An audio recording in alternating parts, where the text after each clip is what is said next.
donc on va vous parler du dépannage du mois. C'est un dépannage sur une inversion de liaison.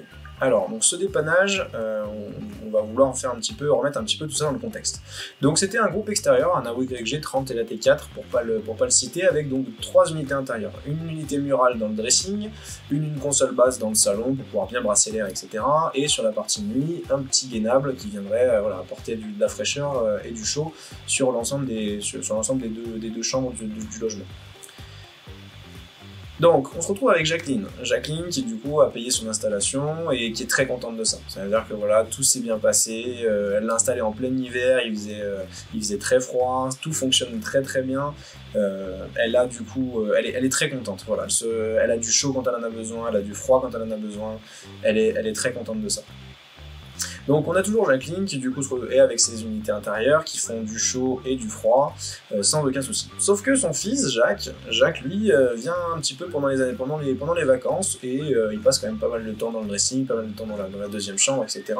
Et il se rend compte que il y a des fois où ça réagit pas forcément très bien, il n'y a pas énormément de froid, ou alors en tout cas c'est pas un fonctionnement qui est optimum. Il se rend compte que c'est pas terrible. Donc il y a peut-être quelque chose qui coince.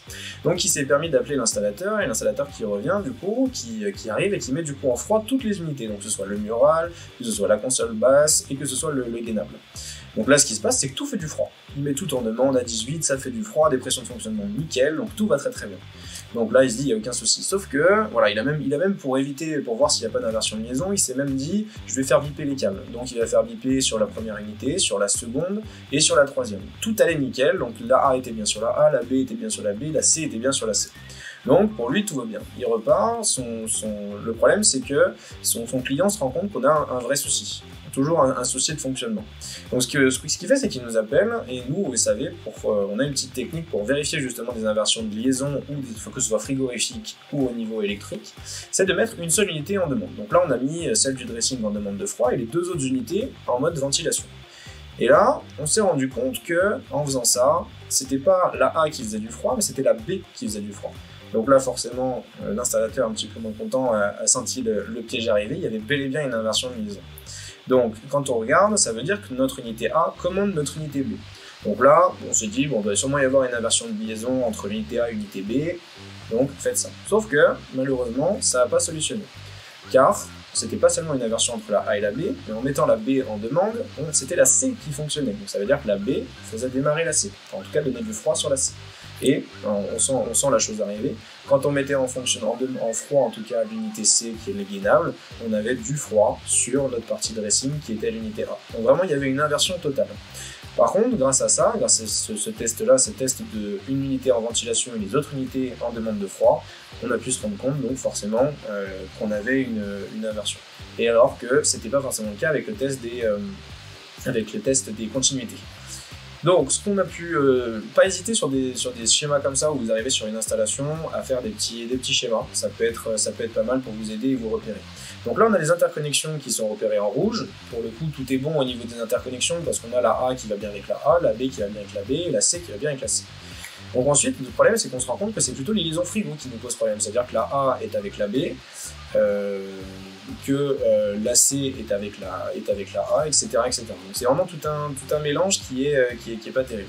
Par contre, on se rend compte qu'il va falloir les modifier, il va falloir les changer, ces liaisons frigorifiques, pour en tout cas faire en sorte que tout redevienne dans le bon ordre.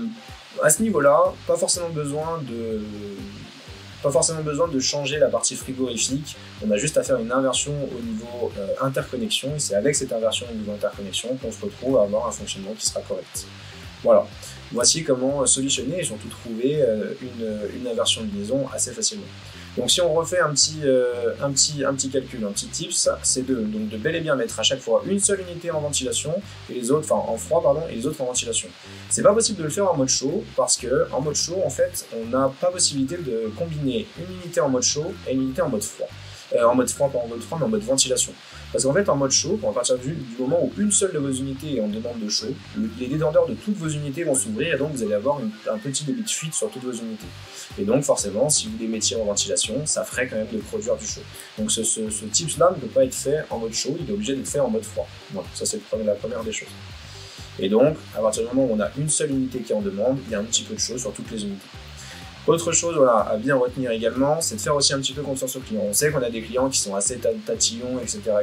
Et voilà, souvent le client n'est pas forcément écouté, mais il faut quand même voilà, écouter un petit peu ses ressentis, etc. Parce que c'est lui qui est au contact de la machine le plus souvent, et ça peut être assez intéressant d'avoir des retours de sa part. Ensuite, on a donc, comme je viens de vous le dire, la partie donc, de mettre une unité en froid et les autres en ventilation. Donc ça permet du coup de savoir s'il y a bel et bien une inversion de liaison. Et la chose primordiale, ça c'est pour la mise en service et pour l'installation même plus que pour la mise en service, c'est les étiquetages. N'hésitez pas à noter le plus d'informations possible directement sur les liaisons, directement sur les interconnexions, et c'est ça qui évite le plus possible en tout cas les inversions que ce soit frigorifiques ou plutôt interconnexion.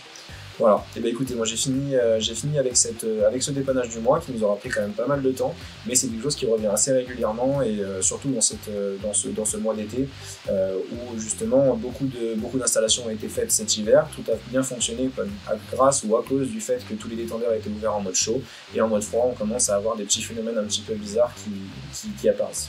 Voilà, c'est tout pour moi.